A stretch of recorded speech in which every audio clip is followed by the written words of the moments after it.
أعوذ بالله من الشيطان الرجيم. بسم الله الرحمن الرحيم.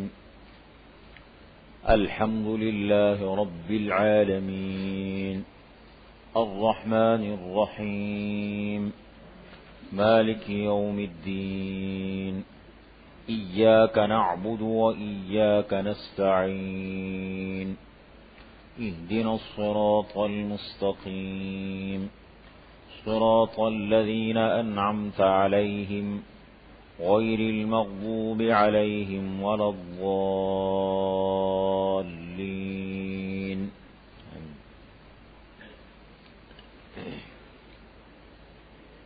الحمد،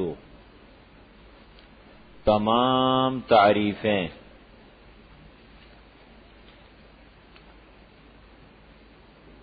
للہ، اللہ تعالی کے لیے ہیں، رب العالمین، جو مخلوقات کے پالنے والے ہیں، الرحمن، بڑے مہربان،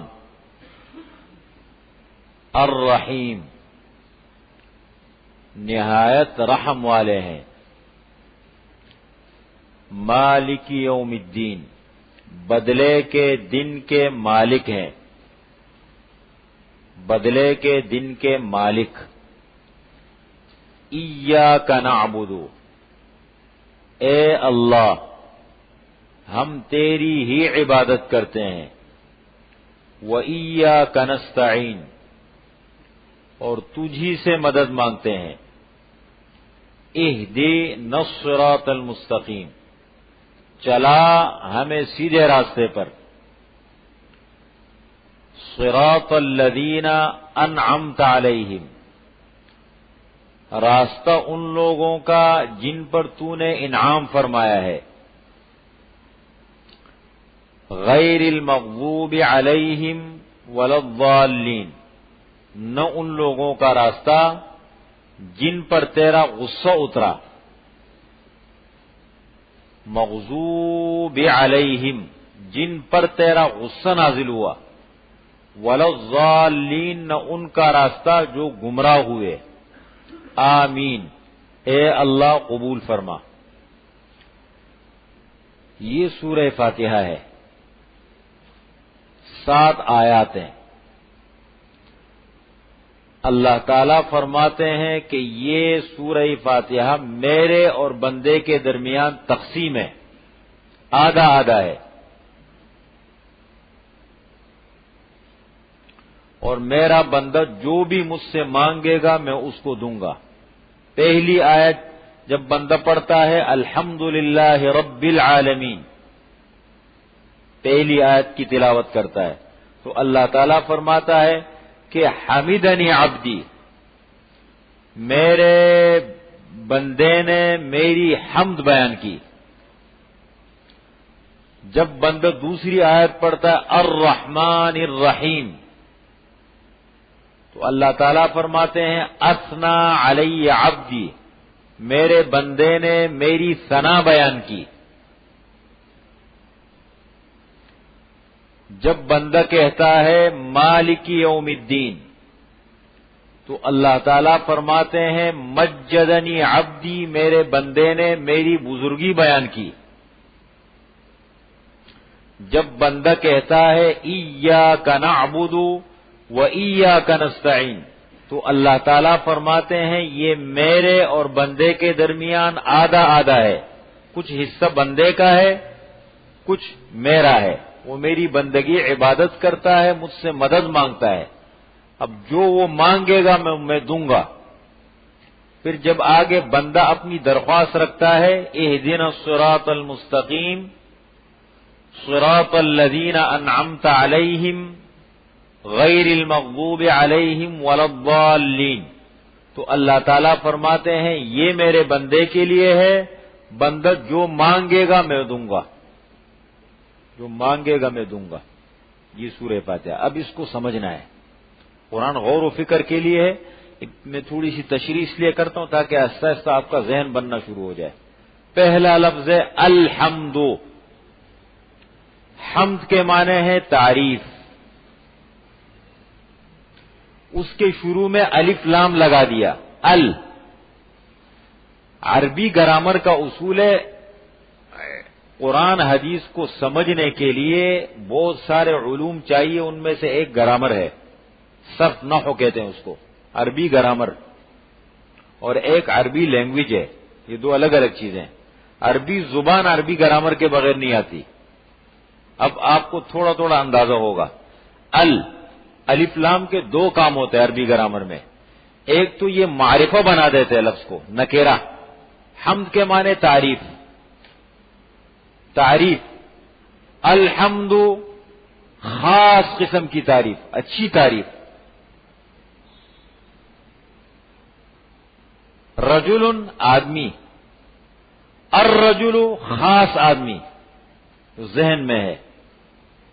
ایک معنی تو اس نے یہ پیدا کر دیا الحمد خاص قسم کی تعریف، اور دوسرا معنی یہ پیدا کر دیا تمام، یعنی جتنی بھی خاص تعریفیں ہیں.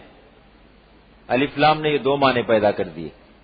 الحمد تمام اچھی تعریفیں. اب دیکھو حمد کو تعریفوں میں تبدیل کر دیا. تمام اچھی تعریفیں یہ کس کو سزاوار ہے؟ للہ، اللہ کے لیے. اس لیے کہ ہر تعریف، اچھی تعریف کے پس منظر میں آپ چلے جائیں تو آپ کو اللہ ملے گا. اگر یہ مسجد آپ کو تعمیر خوبصورت نظر آ رہی ہے تو فوراً آدمی کی فطرت ہے، عادت ہے کہ بھائی یہ نقشہ کس نے بنایا ہے، پھر کس نے اس پہ کام کیا ہے. ایک ایک چیز کو دیکھیں. اس چیز میں عقل مند آدمی جو ہے نا، اس چیز کو بڑا خوبصورت ہے، وہ یہ نہیں کہتا. ذہن جاتا ہے بنانے والے، جس نے بنایا ہے وہ ماہر آدمی تھا. یہ تو اسی طریقے سے آپ ہر تعریف کے پس منظر میں گہرے نظر کے ساتھ غور اور فکر کریں، دیکھیں، سوچیں، تو آپ کو وہاں اللہ ملیں گے. اس کو یہ صلاحیت کس نے دی؟ یہ اگر اس انسان نے کیا ہے تو یہ تو بہت سارے آدمی بیٹھے ہوئے. یہ کمال اس کے پاس کیوں نہیں ہے، ان کے پاس کیوں نہیں ہے، ان کے پاس کیوں نہیں ہے، یہ ایک آدمی کے پاس کیوں ہے؟ اللہ نے دی ہے. حقیقت میں اللہ ہر جگہ نظر آئیں گے، ہر جگہ. تو دل میں تو آتا ہے، سمجھ میں نہیں آتا، بس جان گیا میں تیری پہچان یہی ہے. ہر جگہ ڈھونڈو تو اللہ ملے گا. وفی کل شیء لہو آیۃ تدل علی انہ واحد. ہر چیز میں غور فکر کرو، سوچو، اللہ ملیں گے. اور ہر چیز بتائے گی خود کہ اللہ ایک ہے، اللہ ہے. یہ الحمد تمام اچھی تعریفیں للہ اللہ تعالی کے لیے ثابت ہے. بس اس لیے کہ ہر چیز کے پس منظر میں اللہ ہے، پردے میں اللہ ہے پیچھے. پہلی صفت کیا اللہ تعالیٰ کی؟ تمام تعریفیں اللہ تعالیٰ کے لیے ہیں. 4 صفتیں بیان فرمائی آگے اللہ تعالیٰ کی. اللہ کے لیے ہیں. کون سے اللہ؟ 4 صفات ذکر کیے. نمبر 1 رب العالمین، جو مخلوقات کے پالنے والے ہیں. مخلوقات کے پالنے والے ہیں. رب کے معنی ہے تربیت کرنا، پرورش کرنا، پالنا. رب یہ اصل میں اللہ تعالیٰ کی صفت ہے. رب تو تربیت کس کو کہتے ہیں؟ رب عربی زبان میں کہتے ہیں کہ کسی چیز کی نشو و نما کرنا، تربیت کرنا. کیسے؟ موقع مناسبت کے اعتبار سے جس غذا کی ضرورت پڑے، جس چیز کی ضرورت پڑے وہ فراہم کرے، مرحلہ وار اس کو آگے بڑھائے.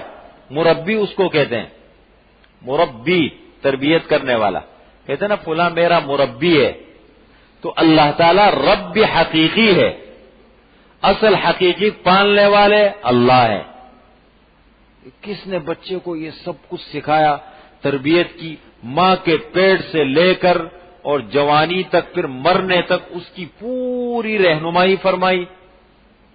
ایک چھوٹا بچہ ابھی اس کی، لیکن وہ ماں کی چھاتی کو تلاش کرتا ہے، منہ لگاتا ہے. یہ کس نے اس کی فطرت میں یہ بات رکھی؟ تو غور فکر کرنے اپنا دماغ جو ہے نا انسان استعمال کرے. یہ جو عقل اللہ نے دی ہے اس کو استعمال کرے. رب کے معنی تربیت کرنے والا، پالنے والا، موقع بموقع موقع مناسبت کے اعتبار سے آگے بڑھانے والا، یہ رب ہے، تربیت کرتا ہے. اور پھر تربیت کس کی؟ عالمین کہا. نمبر 4 العالمین، مخلوقات. عالمین، عالم کی جمع ہے عالم، ایک ہے عالمین، لام کے زیر عالم کی جمع ہے، وہ جاننے. یہ ہے عالمین، کس کی جمع ہے؟ عالم. عالم کے معنی مخلوق، عالمین مخلوقات. مخلوقات کتنی ہے؟ بے شمار مخلوقات ہے. آسمان، زمین، کائنات، یہ ساری مخلوقات ہے. سب کی تربیت اللہ تعالیٰ فرما رہے. اس میں مثال کے طور پر جاندار مخلوقات ہیں، انسان ہیں، فرشتے ہیں، جنات ہیں، کیڑے مکوڑے ہیں، جانور ہیں، اور سمندری مخلوقات ہے، زمینی مخلوقات ہے. یہ ساری چیزیں ہیں، یہ پودے ہیں. دیکھو ان کی تربیت بھی ہو رہی ہے نا. کون تربیت کرتا ہے؟ آہستہ آہستہ بڑھتا ہے آگے. اس کو یہ چیز در حقیقت یہ تربیت کرنے والے اللہ ہے. تو عالمین کے اندر ساری مخلوقات آ گئی. جس مخلوق کو جس موقع پر جس چیز کی ضرورت پڑے اللہ تعالیٰ دیتے ہیں. یہ ہے رب العالمین کے معنی، تربیت کرنے والے، پالنے والے. کتنی بے شمار مخلوقات ہے اللہ تعالیٰ کی. سمندروں میں کتنی مخلوقات ہے. امام راضی رحمت اللہ علیہ نے بڑا عجیب واقعہ لکھا ہے. وما من دابۃ فی الارض الا علی اللہ رزقها وَيَعْلَمُ مُسْتَقَرَّهَا وَمُسْتَوْدَعَهَا، 12ویں پارے میں، کہ زمین پر چلنے والی جتنی مخلوقات ہیں ان کے پالنے والے اللہ ہے. ان کے رزق کی ذمہ داری اللہ نے لی ہے. کیسے؟ کہتے حضرت موسیٰ علیہ السلام پر وحی نازل ہو رہی تھی. انبیاء بڑے حساس و ذمہ دار لوگ ہوتے ہیں. ان کا ذہن ہٹ گیا، گھر والوں کی طرف چلا گیا. فوراً اللہ تعالیٰ نے تنبیہ فرمائی کہ موسیٰ آپ کے سامنے جو پتھر ہے اس کے اوپر اپنا عصا مارو. عصا مارا، وہ پتھر پھوٹا، اس کے اندر سے ایک اور پتھر نکلا. فرمایا اس کو مارو، اس کو مارا، اس کے اندر سے ایک اور پتھر نکلا. فرمایا اس کو مارو، اس کو مارا، اس کے اندر سے ایک اور پتھر نکلا. فرمایا اس کو مارو، اس کو مارا. اس کے اندر ایک کیڑا ہے، کیڑا، اور اس کے منہ میں سبز رنگ کا پتا ہے. اور اس کے کیڑے کی بولی اللہ تعالیٰ نے حضرت موسیٰ علیہ السلام کو سمجھائی. وہ کچھ کہہ رہا ہے، کیا ہے؟ سبحان من یرانی ویسمع کلامی ویذکر مکانی ویعرفنی ولا ینسانی. پاک ہے وہ اللہ جو ہر وقت مجھے دیکھ رہا ہے. ویعرف مکانی، میری جگہ کو جانتا ہے وہ. وَيَذْكُرُنِي وَلَا يَنْسَانِي، ہر وقت مجھے یاد رکھتے ہیں، کبھی مجھے بھولتے نہیں ہیں. یہ ہے دیکھو رب، یہ اللہ کی صفت ہے. کیسے اللہ تعالیٰ کے عجیب، دنیا میں ہم بے شمار، لیکن انسان اصل میں جب اپنے اس عقل کے دروازوں کو اور دریچوں کو بند کر دیتے نا، پھر کوئی چیز سمجھ میں نہیں آتی اس کو. ان چیز کو سمجھنے کے لیے تھوڑا سا دماغ استعمال کرنے کی ضرورت ہے، پھر سمجھ میں آتی ہے اللہ کی قدرت کی یہ نشانیاں، ساری چیزیں. تو کیا فرمایا؟ تمام تعریفیں للہ، اللہ تعالی کے لیے ہیں. پہلی صفت رب العالمین، جو مخلوقات کے پالنے والے ہیں، تربیت کرنے والے ہیں. دوسری صفت الرحمن، بڑے مہربان. اور تیسری صفت الرحیم، نہایت رحم والے ہیں. کیا فرق ہے رحمان اور رحیم میں؟ رحمان اور رحیم دونوں مبالغے کے صیغے ہیں. دونوں کے اندر یعنی مبالغہ پایا جاتا ہے، کمال، بڑے مہربان، نہایت رحم والے۔ فرق کیا ہے دیکھیں، رحمان کا تعلق، اللہ تعالی رحمان ہے سب کے لیے،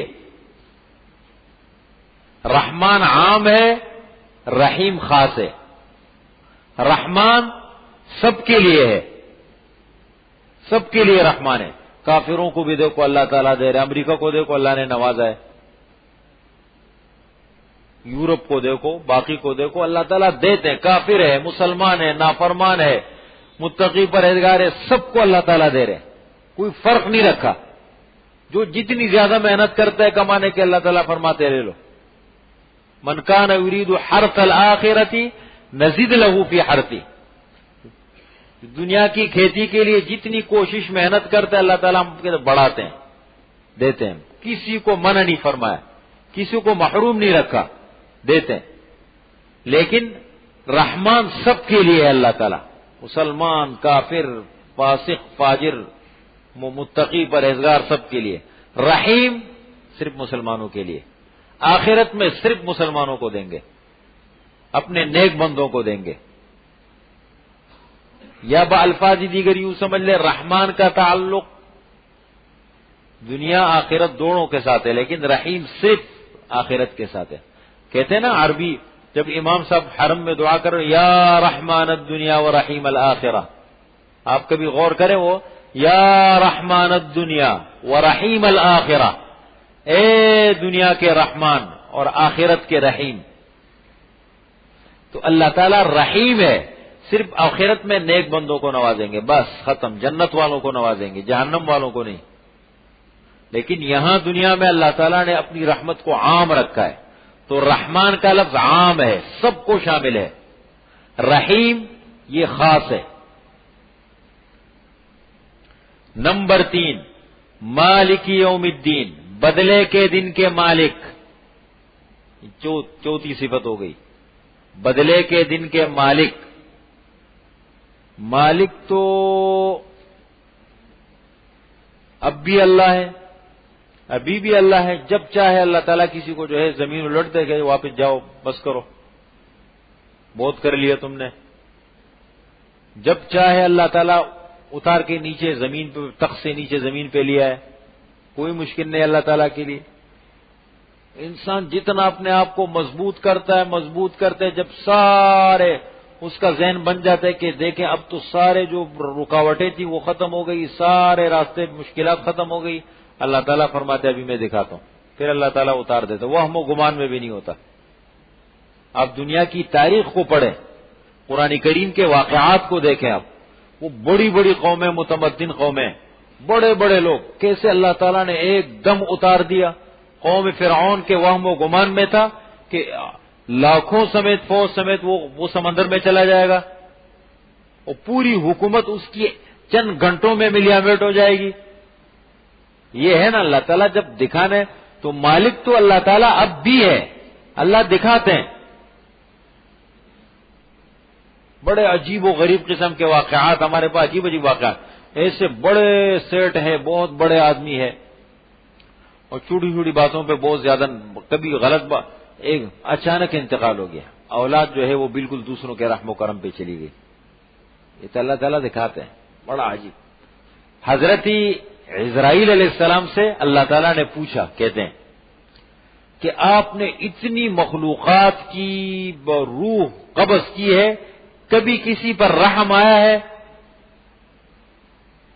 کہ آپ کو مطلب بہت بڑا اس کا وہ ہوا ہو کبھی؟ اے اللہ، 2 لوگوں پر بڑا رحم آیا مجھے۔ ایک مرتبہ دریا میں کشتی چل رہی تھی اور آپ نے مجھے حکم دیا توڑو اس کشتی کو، کشتی کو توڑا، ایک تختے پر ایک ماں اور اس کی گود میں ایک بچہ، یہ بچ گئے بس ایک تختے پہ، اور پھر آپ نے مجھے حکم دیا کہ اس ماں کی روح کو نکالو، ماں کی روح کو قبض کرو، اب بچے کو چھوڑو۔ مجھے بڑا عجیب لگا کہ یا اللہ یہ تو بڑا عجیب منظر ہے، یہ معصوم گود کا بچہ یہ کہاں جائے گا؟ ایک فطری چیز ہوتی ہے نا یہ۔ اور دوسرا یہ ہے کہ شداد نے اتنی محنت کی، اتنی کوشش کی، اپنی زندگی بھر کی ساری محنت کو ایک جنت اس نے بنائی اپنے لیے، پتہ نہیں کیا کچھ بنایا ہوگا اس نے، اور جب جنت تیار ہو گئی اس کی، اور جب اسے لوگوں نے، خادموں نے کہا کہ جائیں آپ، جنت آپ کی تیار ہے، وہ گھوڑے پہ سوار ہوا اور جنت کی طرف جب چلا، گھوڑے کے دونوں اگلے پیر جنت میں، پچھلے پیر باہر، اور آپ نے کہا روح قبض کرو اس کی۔ کم از کم بیچارے کی آخرت تو ویسے خراب ہو گئی تھی، کم از کم دنیا میں اپنی محنت تو مل جاتی اس کو نا۔ اللہ تعالیٰ نے فرمایا معلوم ہے وہ کون ہے؟ وہ تختے پہ جو بچہ بچا تھا نا، وہ شداد تھا۔ تختے پہ جو بچہ بچا تھا وہ بعد میں جا کے شداد بنا۔ یہ اللہ کا نظام بہت عجیب ہے، بڑا غریب ہے، نہ سمجھ میں آنے والا ہے۔ اس لیے کیا فرمایا؟ مالک یوم الدین، بدلے کے دن کے مالک۔ یہ کیوں کہا؟ دنیا میں بھی اللہ ہے، لیکن دنیا میں اللہ نے انسانوں کو چھوٹ دی ہے۔ میں تمہیں حکومت دیتا ہوں، میں تمہیں طاقت دیتا ہوں، میں تمہیں وسائل دیتا ہوں، میں تمہیں اختیارات دیتا ہوں کہ دیکھیں تم کیا کرتے ہو، تم کرتے کیا ہو۔ مسلمان ہے حکمران، لیکن جب ظلم پر آتا ہے اللہ تعالیٰ اس کو بھی نہیں چھوڑتے۔ پھر عدل کے ساتھ اللہ نے دنیا کے نظام کو جوڑا ہے، عدالت کے ساتھ بڑی بڑی اسلامی حکومتیں دنیا میں، لیکن جب بعد میں نااہل لوگ آ گئے اللہ تعالیٰ نے دھکا مار دیا، جاؤ تم حکومت کے حل نہیں۔ اسپین کی تاریخ کو پڑھیں، ہندوستان کی تاریخ کو پڑھیں، آپ بغداد کی تاریخ کو پڑھیں، یہ مسلمانوں کی سمرقند بخارا کی تاریخ کو پڑھیں، یہ سب اللہ تعالیٰ نے دکھایا۔ تو مالک یوم الدین یہ اس لیے کہا کہ دنیا میں اللہ تعالیٰ نے انسان کو اختیارات دیے ہیں کہ میں دیکھتا ہوں کہ یہ اپنے اختیارات کو کتنا ٹھیک طریقے سے استعمال کرتے ہیں، میں دیکھنا چاہتا ہوں۔ اس لیے امام عادل، خلیفہ عادل، بادشاہ عادل کی بڑی تعریف آئی ہے، بڑا مقام ہے۔ قیامت کے دن حکمران سے، مسلمانوں کا جو حکمران ہے، بڑا ہے، ذمہ دار ہے کسی بھی ادارے میں، اس سے سب سے پہلا سوال نیچے والوں کے بارے میں ہوگا، رعایا کے بارے میں۔ بتاؤ تمہاری نمازیں بعد میں، تمہارے تہجد بعد میں، تمہاری تلاوت بعد میں، تمہاری عبادت بعد میں، پہلے یہ جواب دو کہ رعایا کے ساتھ تم نے کیا کیا؟ تمہیں میں نے ذمہ داری دی تھی، اختیارات میں نے دیے تھے، تم نے کیا کیا؟ جواب دو۔ پہلا سوال یہ ہوگا۔ اس لیے حضور صلی اللہ علیہ وسلم نے فرمایا سبعۃ یظلھم اللہ فی ظلہ یوم لا ظل الا ظلہ، قیامت کے دن 7 لوگوں کو اللہ تعالیٰ عرش کا سایہ عطا فرمائیں گے، عرش کا سایہ، اور ان 7 لوگوں میں سے پہلے نمبر پر ہے الامام العادل، الامام العادل، عادل بادشاہ، انصاف کرنے والا بادشاہ، بہت بڑی چیز ہے۔ لیکن یہاں مالک یوم الدین کا اختیارات اللہ تعالیٰ نے دنیا میں دیے کہ قیامت کے دن ختم، بس سارے اختیارات اللہ تعالیٰ اپنے ہاتھ میں لے لیں گے، کوئی نہیں۔ اب اللہ تعالیٰ آواز لگائیں گے جب سب پر فنا آ جائے گی، سب ختم ہو جائیں گے۔ حضرت عزرائیل علیہ السلام بھی اپنی روح نکال لیں گے، حضرت جبرائیل علیہ السلام بھی، اللہ کے علاوہ سب، کل من علیہا فان ویبقى وجہ ربک ذو الجلال والاکرام، جتنی مخلوقات ہے، جاندار ہے، اللہ کے علاوہ سب پر فنا، اللہ کی ذات باقی۔ کل شیء ہالک الا وجہہ، ہر چیز ختم، اللہ کی ذات باقی۔ پھر اللہ تعالیٰ ایک آواز لگائیں گے، سورہ مومن کے اندر اس کی تفسیر ہے، پارہ نمبر 24، یوم ہم بارزون لا یخفی علی اللہ منہم شیء لمن الملک اليوم للہ الواحد القہار، ساری مخلوقات اللہ کے سامنے آ جائے گی، بنا اللہ آواز لگائیں گے، بھائی بتاؤ لمن الملک اليوم، آج کس کی حکومت ہے؟ کوئی جواب دینے والا نہیں ہوگا، سب خاموش، سناٹا، پھر اللہ خود جواب دیں گے، للہ الواحد القہار، آج اس اللہ کی حکومت ہے جو اکیلا ہے، اکیلا ہے، القہار، غالب ہے سب پر، آج اس کی حکومت ہے۔ اس اعتبار سے کہا مالک یوم الدین کہ دنیا میں اللہ نے انسانوں کو بھی کچھ اختیارات دیے، میری حکومت، میری بادشاہت، میری صدارت، میں فلاں ہوں. قیامت کے دن پھر یہ چیز نہیں چلے گی. اللہ فرماتے ہیں کر لو کچھ. مالک یوم الدین، بدلے کے دن کے مالک ہیں. تو کتنی صفات بیان فرمائی؟ ہاں 4. نمبر 1 رب العالمین، مخلوقات کے پالنے والے. نمبر 2 الرحمن. نمبر 3 رحیم. ایک لفظ تھوڑا سا سن لیں، یہ ہمارے ہاں تھوڑا سا مشہور عوام میں رحمان کہتے ہیں. رحمان کہتے ہیں نا، رحمان نہیں ہے. یہ اللہ تعالیٰ کا ایسا نام ہے کہ جو اللہ تعالیٰ کے جو اہم مخصوص نام ہے بندے کے لیے استعمال نہیں کر سکتے. رحمان کسی کو نہیں کہہ سکتے، جائز نہیں ہے. رحیم، رحمان یہ صفات مخصوص ہے اللہ کے ساتھ، مخصوص صفات ہے. اور ایک اس کا تلفظ ٹھیک ہونا چاہیے. آج کے بعد رحمان بولیں اس کو. کیا ہے؟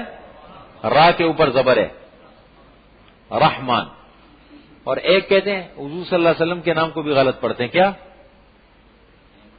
احمد بولتے ہیں. احمد نہیں ہے، کیا ہے؟ احمد. ان چیزوں کا خیال رکھنا ہے اس کے بعد، ٹھیک ہے؟ یہ بہت میں سنتا ہوں. کل ایک جگہ گیا تھا دعوت میں، ایک دوست کے یہاں، بڑے دیندار لوگ، تبلیغی جماعت سے تعلق، نمازی، بڑے دیندار علماء کے ساتھ اٹھنا بیٹھنا. اور میرا خیال میں زمانہ ہو گیا فضل الرحمان، فضل الرحمان ادھر آؤ، فضل الرحمان بہت بڑا علماء کا مجموعہ. میں نے کہا آپ ماشاءاللہ دین سے تعلق رکھنے والے اتنے وہ ہیں، آپ رحمان بولتے ہیں ابھی تک؟ یہ تو اللہ کا خصوصی نام ہے نا، خاص صفت ہے رحمان. تو رحمان. نمبر 3 رحیم. نمبر 4 مالک یوم الدین، بدلے کے دن کے مالک. اب جب اتنے بڑے صفات کے مالک اللہ تعالی ہیں تو پھر عقل کا بھی تقاضا ہے. عقل کا، وحی اگر نہ ہو، دیکھیں اصل رہنمائی کرنے والی وحی ہے، انبیاء کرام ہے، لیکن اگر نہ بھی ہو وحی تو عقل کا یہ تقاضا ہے، غور فکر کرنے کے بعد، سوچنے کے بعد، کہ عبادت بندگی، ہم بندے ہیں تو بندگی بھی اللہ کی ہونی چاہیے اور مدد بھی اللہ تعالیٰ سے مانگنا چاہیے. سمجھ رہے ہیں؟ یہ عقل کا بھی تقاضا ہے. تھوڑا سا غور فکر کریں. ایاک نعبد، اس لیے کیا فرمایا؟ تیری ہی عبادت کرتے ہیں، تجھی سے مدد مانگتے ہیں. ایک گرامر کا اصول سمجھے تاکہ آپ کو تھوڑا تھوڑا سمجھ میں آ جائے. قلم نہیں لاج؟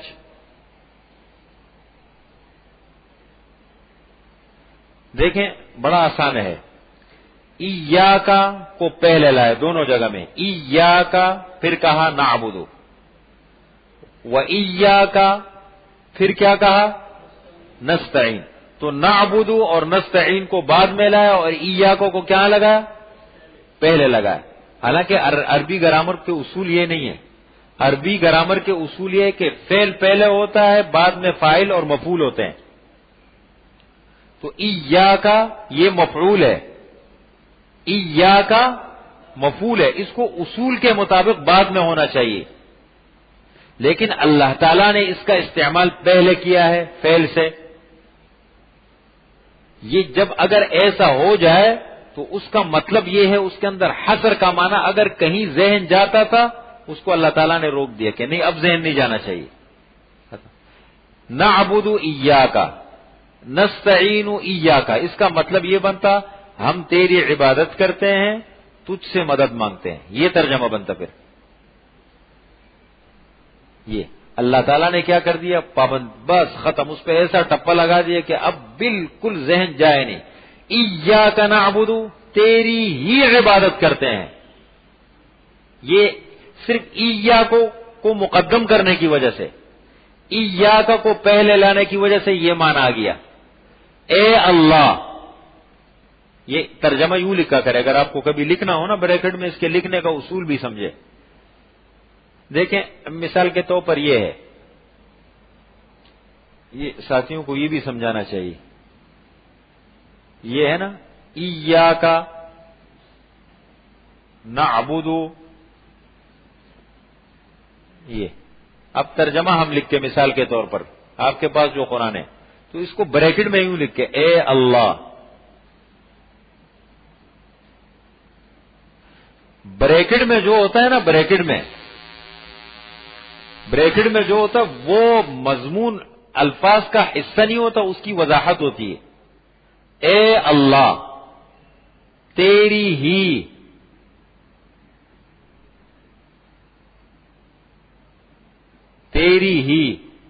ہم عبادت کرتے ہیں، یوں لکھا جاتا ہے. اے اللہ ہم تیری ہی عبادت کرتے ہیں اور تجھ ہی سے مدد مانگتے ہیں. بندگی اللہ کی نہیں نا آگے. ہاں نہیں، اس میں تو اے اللہ کا تو ہے ہی نہیں نا، وہ تو کاف خطاب ہے. ایاک میں کاف ہے نا، کاف، وہ کاف خطاب کا ہے، ہم نے اللہ کو مخاطب بنا دیے. تیری ہی یہ ترجمہ ایاک کا بس، تیری ہی یہ ایاک کا ترجمہ بنا. تو تیری ہے سے کون مراد ہے؟ اللہ مراد ہے نا. تو وہ ہم نے پہلے کہ اے اللہ تیری ہی ہم عبادت کرتے ہیں. وَإِيَّا واو کے معنی اور تجھ ہی سے نستعین ہم مدد مانگتے ہیں. اب اس کو بھی سمجھے، اس کو بھی کہ جیسے توکل کے لفظ کو بہت غلط استعمال کرتے ہیں مسلمان، بس پڑے رہتے ہیں، پیر آگے پھیلا دیتے ہیں، کہتے ہیں کہ اللہ کرنے والے ہیں، سب اللہ کرتے ہیں. یہ توکل نہیں ہے، اس کو کہتے ہیں تعطل. یہ کیا ہے؟ توکل اس کو کہتے ہیں کہ خنجر تیز کر اپنا، پھر اس خنجر کی تیزی کو مقدر کے حوالے کر. یہ ہے توکل. اسباب اپناؤ، جتنے آپ کو اللہ نے مکلف بنایا ہے آپ اسباب اپناؤ، پھر نتیجہ اللہ پہ چھوڑو. اللہ دے نہ دے اللہ کی مرضی ہے. پھر اسباب کے ہوتے ہوئے اللہ تعالیٰ نے دے، ایسا بھی ہو سکتا ہے. اور پھر اسباب آپ کے انتہائی کم ناقص ہے، پھر بھی اللہ دے دے. بدر میں اسباب کم ہے، فتح مسلمانوں کی ہے. حنین میں اسباب زیادہ ہے کفار کے مقابلے میں، شکست مل گئی مسلمانوں کو پہلے مرحلے میں. یہ اللہ تعالیٰ دکھاتے ہیں. اسی طریقے سے استعانت کا مطلب، اللہ سے مدد مانگنے کا مطلب یہ نہیں ہے کہ بس اللہ کرتے ہیں، سب کچھ اللہ کرتے ہیں.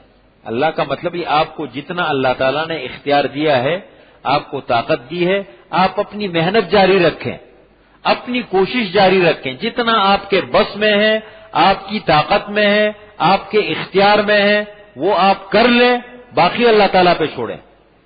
پھر اللہ کی مرضی، اللہ مدد بہتر ہوگی تو مدد فرما دیں گے، نہیں ہوگی تو نہیں کریں گے. یہ مدد ہے. اب استعانت کی دو قسمیں ہیں. استعانت کے کیا معنی؟ مدد مانگنا.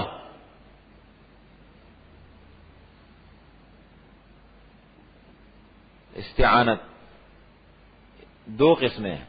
ایک ہے استعانت ما فوق الاسباب،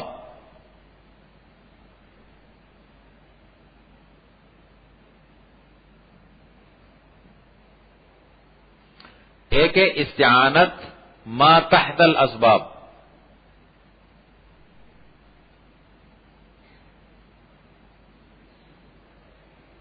تو بڑا زبردست لفظ ہے، اس کو سمجھے. استعانت اللہ تعالیٰ سے مدد مانگنے کے دو وہ ہیں.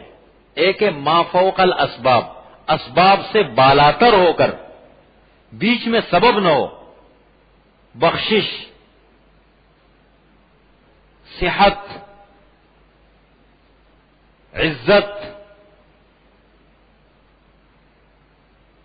یہ اللہ تعالیٰ کے ہاتھ میں ہے. ٹھیک ہے. یہ ما فوق الاسباب، اسباب سے بالاتر ہے، اسباب کا کوئی عمل دخل نہیں ہے. یہ تو اللہ سے مانگا. اگر بندے سے مانگا تو شرک. میں کہتا ہوں مثال کے طور پر، کسی سے میں کہوں کہ مجھے کیا دے دیں، مجھے صحت دے دیں، ڈاکٹر سے مجھے صحت دے دیں، تو ڈاکٹر صاحب کا کام دوائی دینا ہے، صحت دینا نہیں ہے. انسان کو اللہ نے اس بات کا مکلف بنا ہے، بیمار ہو جائے ڈاکٹر کے پاس جاؤ. علاج سنت ہے. ایک آدمی کہتے میں علاج نہیں کرتا ہوں، بس دینے والے اللہ ہے. تو علاج کرنا چاہیے، یعنی اسباب کے دائرے میں رہ کر جتنا ہے کر سکتا ہے. باقی اگر یہ کہے کہ ڈاکٹر مجھے شفا بھی دے دے نہیں، ہو سکتا ہے ہم دوائی استعمال کریں شفا نہ ملے، پھر بھی نہ ملے، ایسا بھی ہوتا ہے. تو یہ اللہ کے ہاتھ میں. تو ما فوق الاسباب کے معنی اسباب سے بالاتر ہو کر وہ تو اللہ سے مانگنا چاہیے، اس میں انسان کا عمل دخل نہیں ہے. ما تحت الاسباب، اسباب کے دائرے میں رہ کر یہ اللہ سے مانگنا چاہیے. اسباب کے دائرے میں ہم دوسرے سے مدد مانگتے، بھائی قلم لیا ابھی میں نے مانگا، قلم اٹھا کے دی، یہ مدد ہے نا قسم کی. انہوں نے اب میں خود جاتا قلم اٹھا کے لاتا، کتنا ٹائم لگتا، پڑھائی متاثر ہوتی.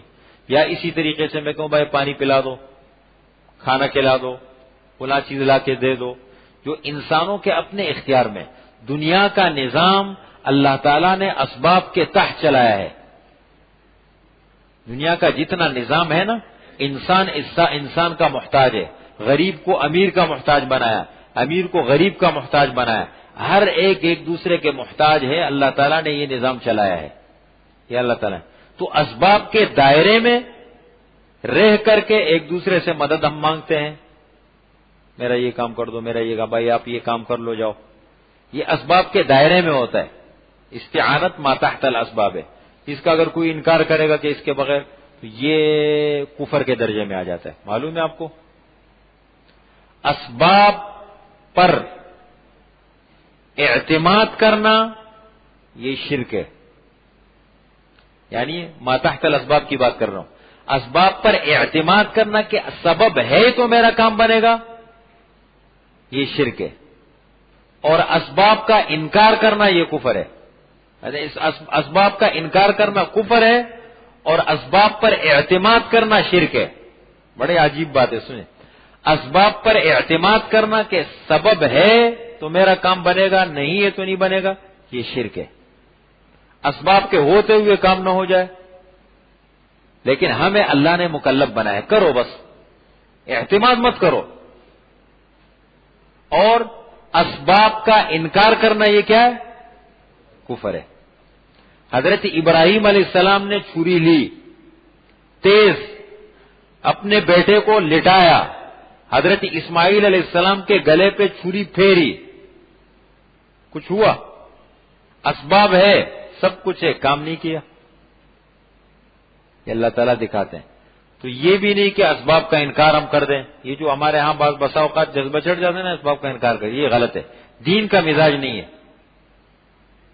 دین کا مزاج بالکل نہیں ہے. اسباب اپناؤ، جتنا ہم کوشش کر سکتے اپنی محنت جاری رکھ کے اپنی کوشش کریں.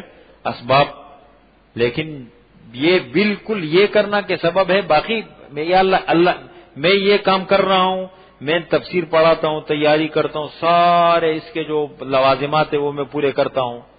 اور ہو سکتے کہ یہ ساری چیزیں ہوں، یہاں پر میری زبان نہ چلے، میرا دماغ کام نہ کرے، میں نہ پڑھا سکوں.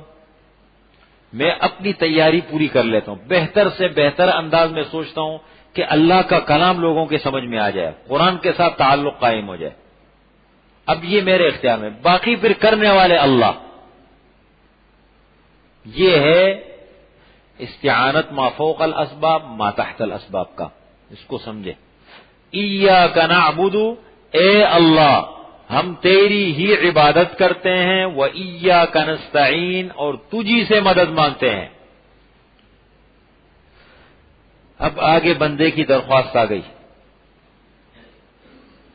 اب سب سے بڑی درخواست کیا ہے انسان کی زندگی کی ضرورت؟ ہدایت ہے. اہدنا الصراط المستقیم، اے اللہ ہمیں سیدھے راستے پہ چلا دے. اہدی، چلا دے ہمیں سیدھے راستے پہ. اس لفظ کو بھی تھوڑا سا سمجھے. اہدی، ہدایت کی دو قسمیں. سب سے اچھی تصریح کی ہے امام راغب اصفہانی رحمۃ اللہ علیہ نے مفردات میں، جو لغات القرآن پر سب سے مستند کتاب ہے، جامع مفردات القرآن. دیکھیں ہدایت کی دو قسمیں ہیں.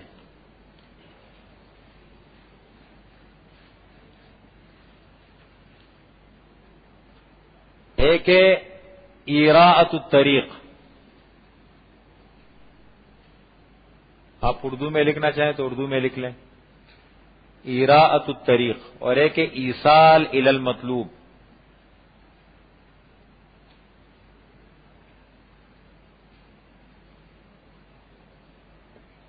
ایراۃ الطریق، ایراۃ الطریق کے معنی راستہ دکھانا، اور ایصال الی المطلوب کے معنی منزل تک پہنچانا۔ ایصال معنی پہنچانا، مطلوب تک، منزل تک۔ ہمارے پاس کوئی آدمی آتا ہے، یار مجھے جانا ہے صدر، راستہ مجھے دکھا دو۔ اب میں نے اس کو کہا بھائی آپ یہاں سے نکلو گے، دیکھو یہ روڈ ہے، اس پہ جاؤ گے، پھر آگے 2 تلوار آئیں گے، اس پہ نکلو گے، وہاں بس آئے گی، اس میں بیٹھو گے، اور پھر آپ صدر میں اتر جاؤ گے۔ یہ میں نے کیا کیا اس کو؟ ایراۃ الطریق ہے، میں نے راستہ دکھایا اس کو۔ اور ایصال الی المطلوب کا مطلب یہ میں کہتا ہوں یار بیچارہ غریب آدمی ہے، پرانا دور تھا، ہمدردی کا دور تھا، اب تو انسان اتنے زیادہ ہو گئے کہ ہمدردی بڑی مہنگی پڑ جاتی ہے۔ اب میں نے کہا یار اس کو بیچارہ کوئی غریب آدمی ہے، مسافر ہے بڑا، اس کو کہیں پہنچا دو۔ میں نے اس کو جو ہے، چلو بھائی بیٹھو کوئی مسئلہ نہیں، ابھی تھوڑی دیر میں جاتا ہوں، میرے ساتھ بیٹھیں، لے جا کے میں نے صدر میں اتار دیا اس کو، منزل تک میں نے پہنچا دیا نا۔ تو یہاں پر مقصد یہ ہے ہدایت کا،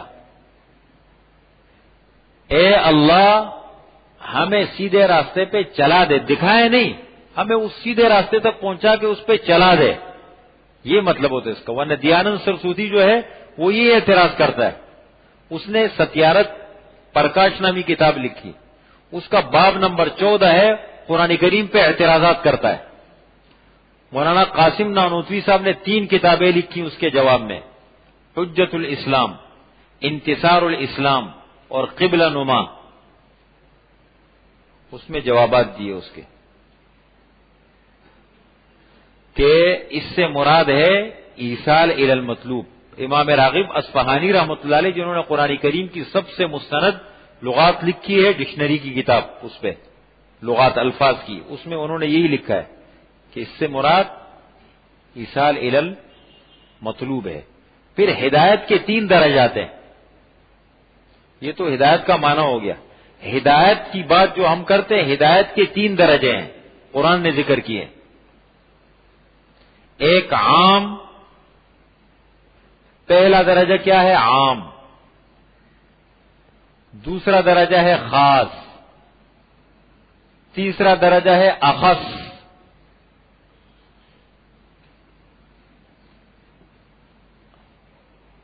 عام، خاص، اخص، بہت ہی زیادہ خاص، بہت زیادہ خاص، ٹھیک ہے۔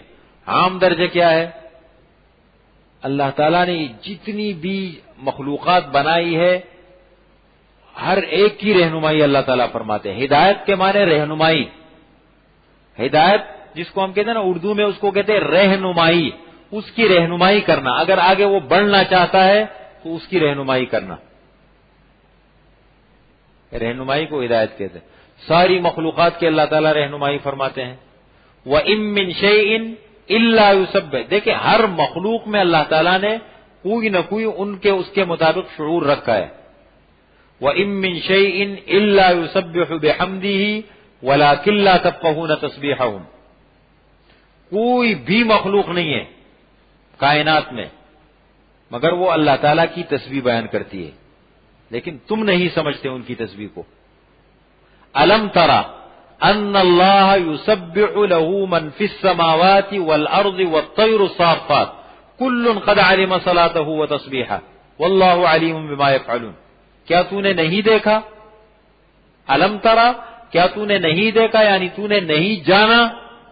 ان اللہ یسبح له من فی السماوات والارض، کہ جتنی مخلوقات ہیں وہ اللہ کی پاکی بیان کرتے ہیں سب، والطیر الصافات، اور پرندے جو ہے وہ فضا میں پر پھیلائے ہوئے، کل قد علم صلاته وتسبیح، ہر ایک اپنی پاکی اور اس کو جانتا ہے، اور اللہ تعالیٰ جانتے ہیں جو کچھ وہ کرتے ہیں۔ سبح اسم ربک الاعلی الذی خلق فسوی والذی قدر فہدی، پاکی بیان کیجئے اپنے رب کی جو اعلی، بلند اور برتر ہے، الذی خلق فسوی، جس نے ہر چیز کو بنایا، فسوی اس کو درست کیا، والذی قدر فہدی، جس نے ایک اندازہ لگایا پھر رہنمائی فرمائی اس کی۔ پودا ہے کیسے نکلتا ہے بڑھتا ہے.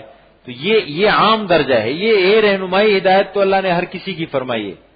یہ عام درجہ ہے, ہر مخلوق میں اللہ نے یہ رکھا ہے. دوسرا خاص ہے. خاص کیا ہے؟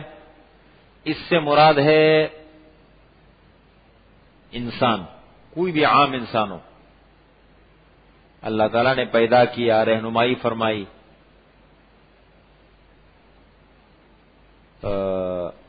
کیا ہے؟ فمن شاء فلیؤمن ومن شاء فلیکفر وہدیناہ النجدین. دونوں گاٹیاں ہم نے ان کو بتا دی, رہنمائی فرما دی. تو یہ خاص عام ہے. انبیاء کرام علیہم الصلاۃ والسلام کو بھیجتے ہیں, کتابوں کو بھیجتے ہیں, عام انسانوں کی رہنمائی فرماتے ہیں. یہ اس سے خاص ہے کہ یہ پھر انسان ہے, جنات ہے, ان کی رہنمائی ہوتی ہے. انبیاء ان کو سمجھانے کے لیے آتے ہیں. اور یہ اخص الخواص ہے. پھر متقین, مؤمنین, ان کو بھی ہدایت کی ضرورت ہے. تو یہاں یہ مطلب نہیں ہے کہ اہدنا الصراط المستقیم ساری زندگی عبادت میں لگا دی. ابھی تک کہتے ہیں اہدنا الصراط المستقیم. والذین اہتدوا زادہم ہدی وآتاہم تقواہم. جو لوگ ہدایت یافتہ ہیں اللہ تعالیٰ ان کی ہدایت کو اور بڑھاتا ہے, ان کی تقوا کو اللہ تعالیٰ اور بڑھاتے ہیں آگے. یہ مطلب ہے. قرآن میں یہ بار بار آئے گا. تو اس سے مراد یہ ہے, ورنہ رہنمائی تو ہر چیز کی ہوتی ہے. ہم جو اللہ تعالیٰ سے مانگتے ہیں, دیکھیں آدمی کا ہدایت, اب دیکھیں بہت سارے انسان بیٹھے, سب مسلمان ہیں. اب اس میں سے بعض عبادت میں آگے ہوں گے, بعض جو ہے وہ دین میں آگے ہوں گے, بعض اس سے کم ہوں گے, بعض اس سے کم ہوں گے. اس لیے تو اللہ تعالیٰ نے طبقات میں تقسیم کر دیا. آگے صراط الذین انعمت علیہم میں تفصیل آ رہی ہے کہ 4 طبقے ہیں. انبیاء ہے, اب ایک نبی ہے, ساری امت اس کے درجے تک پہنچ سکتی ہے. وہ بھی تو انسان ہے. کیوں؟ پھر صحابی ہے, پھر تابعی ہے, پھر یہ بڑے بڑے جتنے لوگ ہیں, یہ ہر ایک کا درجہ بڑا ہے. تو اس کا مطلب ہدایت کے وہ ہے. ہدایت کا انسان قدم قدم پر محتاج ہے, اور ہدایت کی کوئی ابتدا ہے, انتہا نہیں ہے. ابتدا تو ہے لیکن آگے اس کی تکمیل کہاں ہوتی ہے, اس کی انتہا نہیں ہے. جتنا مانگو گے, جتنے اچھے عمل کرو گے, ہدایت میں اضافہ ہوتا جائے گا. اہدنا الصراط المستقیم, اہدی ہمیں چلا, اے اللہ اہدی چلا دے ہمیں, نہ ہم کو. دیکھیں بریکٹ میں پھر لکھیں اے اللہ, کیونکہ خطاب اللہ کو ہے. اے اللہ اہدی چلا دے, نہ کے معنی ہم کو. الصراط المستقیم سیدھے راستے پر, صراط مستقیم پر ہمیں چلا دے. اب صراط مستقیم کیا ہے یہ بھی کہہ دیتے, بس بات ختم ہو جاتی. صراط القرآن, اہدنا الصراط القرآن, اہدنا الصراط الرسول, بس بات ختم ہو جاتی. رسول کے راستے پہ ہمیں چلا دے, قرآن کے راستے پہ ہمیں چلا دے, یہ نہیں فرمایا. اہدنا الصراط المستقیم, اور پھر آگے اس کی نشاندہی, صراط مستقیم کی نشاندہی اللہ نے خود فرما دی. اہدنا الصراط الذین انعمت علیہم, جن پر تو نے انعام فرمایا. اس کا مطلب یہ ہے کہ صرف کتاب انسان کی رہنمائی کے لیے کافی نہیں ہے, بلکہ افراد کی ضرورت تربیت کے لیے پڑتی ہے, جو اس کتاب کی تربیت کرواتے ہیں. اگر کتاب کافی ہوتی تو اللہ تعالیٰ کتاب اتار دیتے, نبی کو بھیجنے کی کیا ضرورت تھی؟ جتنی بھی کتابیں اللہ تعالیٰ نے اتاری ہیں ان کے ساتھ سمجھانے کے لیے اللہ نے انبیاء کا سلسلہ رکھا ہے نہیں. کیوں؟ اس کا مطلب یہ ہے کہ انسان اس کا محتاج ہے. اس لیے کیا فرمایا, یا ایھا الذین آمنوا اتقوا اللہ, تقوی اختیار کرو, ایمان والو تقوی اختیار کرو, گناہوں سے بچو. اب کیسے بچیں؟ تو اس کا طریقہ اللہ نے فرمایا وکونوا مع الصادقین, اچھے لوگوں کے ماحول میں آ جاؤ. انسان دیکھیں ہمارے دین میں دیکھا دیکھی بہت خرابیاں ہماری دیکھا دیکھی کی وجہ سے. ہم نماز میں لاپرواہی ہے, جلدی ہے, بھاگ دوڑنا ہے. دیکھتے ہیں نماز مسجد میں جو ہو رہے تو لوگ بھی وہی کرتے ہیں. اب مثال کے طور پر بھی ایک عام عادت بنی ہے, صحت مند آدمی ہے, اب وہ نماز کے بعد جب فارغ ہو جاتے تو آخر میں 2 رکعت بیٹھ کے بیٹھ کے 2 رکعت پڑھتا ہے. کیوں پڑھتے ہو بھائی؟ یہ بیچارے کو اگر پوچھو نا دل، اس کو بولو ذرا سوچ سمجھ کے مجھے بتاؤ یہ کیوں پڑھتے ہو. اس نے بچپن سے جب سے نماز شروع کی ہے، جب سے اس نے مسجد میں ایک ماحول دیکھا ہے کہ عوام لوگ جب نماز پڑھنے آتے ہیں نا تو وہ جو پڑھتے ہیں آخر میں بیٹھ کے پڑھتے ہیں. اس نے بھی دیکھا، اس نے کہا یار یہ بس جب یہ کر رہا ہے نا تو یہ میں بھی کروں. حالانکہ مسئلہ یہ ہے بغیر عذر کے بیٹھ کے نماز پڑھنا ثواب، اگر فرض تو ہوتی نہیں ہے، سنت مؤکدہ تو ہوتی نہیں ہے بغیر عذر کے. اگر معذور ہے وہ الگ بات ہے، بیٹھ کے پڑھ نماز نہیں. نوافل پڑھے گا تو اس کا ثواب آدھا ہو گیا. تو بھائی خدا کے بندے جب آپ پڑھنا چاہتے ہو، صحت مند آدمی ہو، تو کھڑے ہو کے کیوں نہیں پڑھتے ہو تاکہ پورا ثواب ملے آپ کو. سمجھ رہے ہیں اس بات کو؟ یہ انسان کو یہ بڑا اہم موضوع ہے. اکبر الہ آبادی کہتے ہیں نا کورس تو الفاظ ہی سکھاتے ہیں، کورس تو الفاظ ہی سکھاتے ہیں، آدمی بناتے ہیں، آدمی بناتے ہیں. حضور صلی اللہ علیہ وسلم کی تربیت اگر قرآن ہوتا تو کبھی، ورنہ قرآن تو عرب کے بعد موجود تھا، پڑھ رہے تھے، دیکھ رہے تھے، پھر کیوں ان کو آپ صلی اللہ علیہ وسلم نے ان کی تربیت فرمائی. یہ جو ایک سوچ امت میں چلی ہے کہ بس مطالعہ کرو، ریٹائر ہو گیا مطالعہ کرو، یا مثال کے طور پر فارغ ہو گیا کام کاج نہیں، گھر میں بیٹھ کے تفسیر لے کے پڑھو اور نوٹ لکھنا شروع کر دو. نہیں ہے بھائی، یہ دین کا مزاج نہیں ہے. دنیا کے کسی بھی شعبے کو آپ لے لیں، درزی خود گھر میں بیٹھ کے کتابیں پڑھنے سے درزی بن سکتا ہے، کتابیں وہ سی سکتا ہے. انجینئر کتابیں پڑھ کر کے انجینئر بن سکتا ہے. ڈاکٹری کی کتابیں پڑھ کے ڈاکٹر بن سکتا ہے. کسی بھی شعبے کو لے لیں، جب نہیں بن سکتا، اللہ کا اتنا بڑا کلام، اللہ کا اتنا بڑا دین، پھر اللہ تعالیٰ نے ایک نظام سسٹم رکھا ہے. انبیاء کرام علیہم الصلاۃ والسلام کو کتابوں کے ساتھ بھیجتے ہیں اس کو سمجھانے کے لیے، تو پھر اس کا یہ دین میں کیوں یہ سارا نزلہ گرتا ہے؟ یہ ایک سوچ ہے جو امت میں پھیلائی جا رہی ہے عوام میں، تاکہ علماء اور عوام کے درمیان یہ جو ہے نا یہ فاصلہ بڑھ جائے. امت کو کاٹو علماء سے، یہ کٹ گئے تو گئے، کیا رہا پھر ہمارے پاس؟ یہ تو امت میں کچھ نہ کچھ کسی نہ کسی شکل میں ہے. یہ میں کہتا ہوں یہ وہ رابطہ نظام جو ہے نا اس کے برکات ہے. میں نہیں کہتا ہوں دین کے نام پہ بہت سارے عجیب عجیب لوگ بھی آپ کو ملیں گے، لیکن یہ تو نہیں ایسے تو ڈاکٹر بھی بہت سارے ہیں، قصائی ہے، پھر تو علاج کرنے بھی اسپتال نہ جاؤ.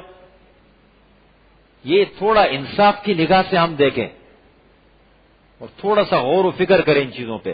اس لیے فرمایا اہدنا الصراط المستقیم، اے اللہ ہمیں چلا دے سیدھے راستے پر.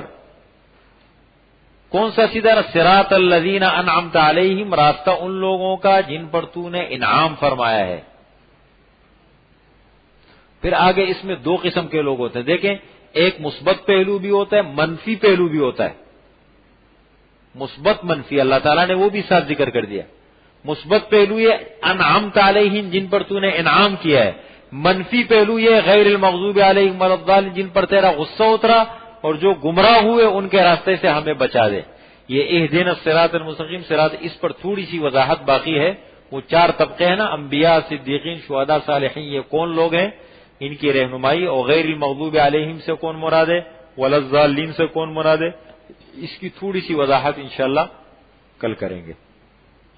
5 منٹ رہ گئے، کسی ساتھی کا سوال ہو تو کر سکتے ہیں.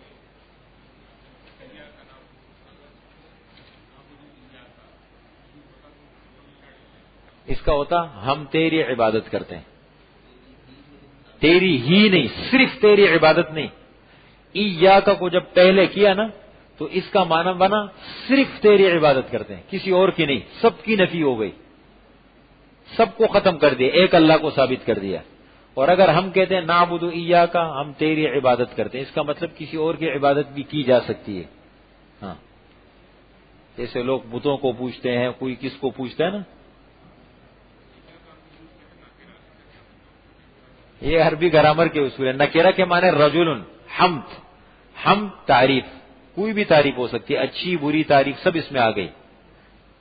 میں آپ کی تعریف کروں. آپ کا نام کیا ہے؟ اسم شریف زاہد حسین. میں کہتا ہوں زاہد حسین صاحب بہت بڑے مفتی ہیں، بہت بڑے عالم ہیں، بہت بڑے قاری ہیں، اور بہت بڑے جو ہے کمالات کے مالک ہیں. یہ میں آپ کی تعریف بجا کر رہا ہوں بیجا کر رہا ہوں؟ بیجا کر رہے ہیں تو یہ تعریف اس کی نفی ہو گیا. الحمد نے اس کی نفی کرے. جو اچھی تعریف ہے اللہ تعالیٰ کے لیے، جتنی اچھی تعریفیں ہیں وہ اللہ تعالیٰ کے لیے، تو نکرہ عام ہو جاتی ہے بات. جیسے قلم، کوئی بھی قلم، لیکن میں نے القلم کہا تو یہ معرفہ ہو گیا، خاص قسم کا قلم ہے جو میرے ذہن میں. نکرہ عام چیز کو کہتے ہیں.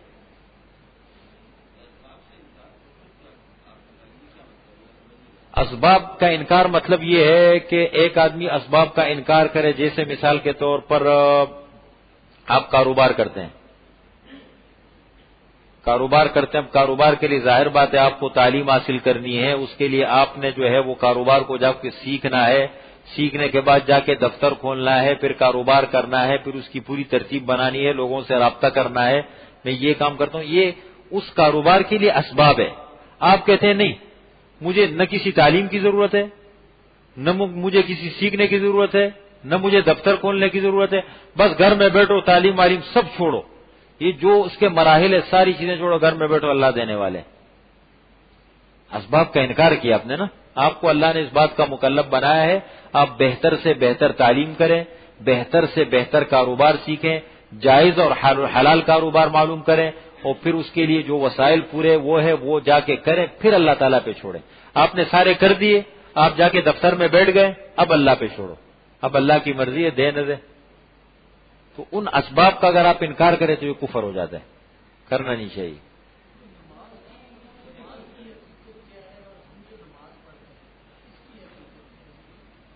نماز کی حقیقت تو اللہ کی مطلب یہ ہے بندگی عبادت کی اعلیٰ صورت ہے، ٹھیک ہے. اور نماز کی حقیقت کے بارے میں قرآن نے یہ جتنے بھی الفاظ استعمال فرمائے آگے آ رہا ہے سورہ بقرہ میں، وہاں بتائیں گے. اقامت یقیمون الصلاۃ، نماز قائم کرو. حقیقت نماز کی، نماز کو قائم کیا جائے. ہم اگر کمزوری کے ساتھ پڑھتے، ہم نماز پڑھتے ہیں قائم نہیں کرتے. نماز کی حقیقت ہے اس کو قائم کیا جائے. اس لیے اللہ تعالیٰ نے پڑھنے کا نہیں کہا، قائم کرنے کا کہا. یہ اب میں سمجھا دوں گا آپ کو انشاءاللہ. ہاں ہاں نہیں، اللہ تعالیٰ مسبب الاسباب ہے، ان اسباب کو بنانے والے ہیں اللہ تعالیٰ. ان اسباب کو اللہ تعالیٰ بنانے والے ہیں اور اسباب کے اندر طاقت ڈالنے والے اللہ ہیں. انسان اسباب کا محتاج ہے. انسان کو اللہ نے اسباب کا محتاج بنایا کہ اسباب اپناؤ، لیکن پھر ان اسباب کے نتیجے میں ملنے والا جو بدلہ ہے وہ اللہ کے پاس ہے. پھر اللہ تعالیٰ چاہے دے دے نہ دے دے. بغیر سبب کے دے سکتے ہیں، لیکن انسان کو بنایا ہے اسباب کا مکلف. دے سکتے ہیں، منع نہیں ہے، لیکن انسان کو پابند بنایا ہے اسباب کا. سمجھ رہے ہیں؟ انسان اسباب کا پابند ہے. باقی اللہ کی مرضی ہے، بالکل دے سکتے ہیں، کیوں نہیں دے سکتے؟ وہ تو وہ مسبب الاسباب ہے، اسباب کو بنانے والے ہیں.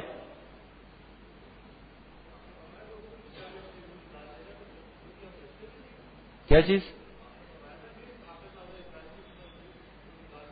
ہاں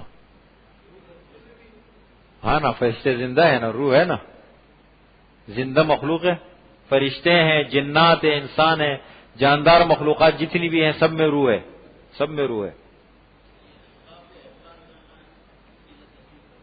اسباب پر اعتماد کرنے کا مطلب یہ ہے کہ انسان اسباب اپنائے. اللہ نے ہمیں مکلف بنایا کہ اسباب اپناؤ. اب مثال کے طور پر آپ نے اسباب اپنا لیے، سارے اسباب اکٹھے کر لیے. اب آپ کہتے ہیں بس میں نے اسباب اکٹھے کر لیے کہ اگر یہ سبب ہے تو میرا کام ہوگا، اگر یہ نہیں ہے تو میرا کام نہیں ہوگا. ان کے بغیر میرا کام کبھی نہیں ہو سکتا. ایسا بھی ہو سکتا ہے کہ ان اسباب کے ہوتے ہوئے آپ نے دفتر کھول دیا، کاروبار کھول دیا، ایڈورٹائز ساری چیزیں آپ نے کر دی، آپ کے پاس گاہک نہیں آ رہا، پھر بھی بیٹھے میں فارغ ہوتے ہیں نا. بڑی تیاری اور اتنے خرچہ وغیرہ کر دیا، پھر بھی سنا ہے کہ کام چلا نہیں اس کا. بہت سارے لوگوں کو اللہ تعالیٰ برکت، بہت کام چلتے نہیں ہیں. یہ قرآن انشاءاللہ آہستہ آہستہ کر کے سمجھا دے گا. قرآن میں بار بار یہ مسئلہ آتا ہے. کس کے لیے؟ یہ میں آہستہ آہستہ سب بتاؤں گا، سب میں بتاؤں گا آہستہ آہستہ. فی الحال آپ تفسیر عثمانی رکھ لیں یا تفسیر مولانا عبد المجید دریابادی صاحب کی ایک جلد میں مختصر، کیونکہ آپ لوگ مصروف لوگ ہیں، کاروباری لوگ ہیں، اتنا ٹائم میرے خیال میں ملے گا نہیں آپ کو کہ آپ بیٹھ کے بڑی بڑی تفاسیر کا مطالعہ کریں. ٹھیک ہے، اس کے لیے چھوٹی سی تفسیر اپنے پاس ایک جلد والی رکھ کے تفسیر عثمانی ہے یا مولانا عبد المجید دریابادی صاحب کی ہے، آج کل کے جدید تفسیر کے لیے لکھ کے، بڑی اچھی ہے، بہت خوبصورت چھپی ہے. وہ دو میں بھی ہے، ایک میں بھی ہے، اصل ایک میں، اصل ایک میں، اب دو میں چھپی ہے، اصل ایک میں. ہاں وہ بہت اچھی ہے. الحمد للہ رب العالمین والصلاة والسلام على خیر خلقہ محمد وآلہ واصحابہ اجمعین. ربنا ظلمنا انفسنا وإن لم تغفر لنا وترحمنا لنكونن من الخاسرین. ربنا آتنا في الدنيا حسنة وفي الآخرة حسنة وقنا عذاب النار. ربنا اغفر لنا ولإخواننا الذين سبقونا بالإيمان ولا تجعل في قلوبنا غلا للذين آمنوا ربنا إنك رؤوف رحيم. سبحان ربك رب العزة عما يصفون وسلام